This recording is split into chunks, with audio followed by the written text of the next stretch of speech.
হলো রাতে দাঁড়িয়ে ইবাদত করা, নামাজ পড়া।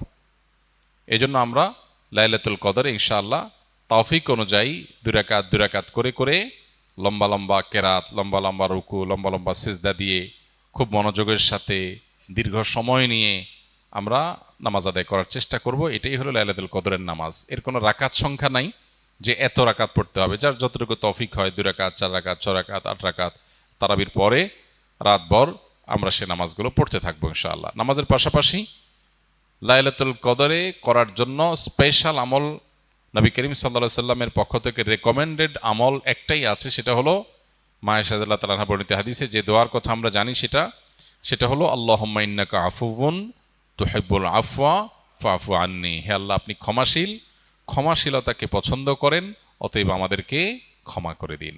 এই দোয়া বেশি বেশি করে করা। এর বাইরে আমরা জিকির, আজকার, তাসবিহ, কোরআন তেলাওয়াত, দোয়া, রোনাজারি এগুলোর মাধ্যমে পুরো রাত অতিবাহিত করার চেষ্টা করব ইনশাআল্লাহ।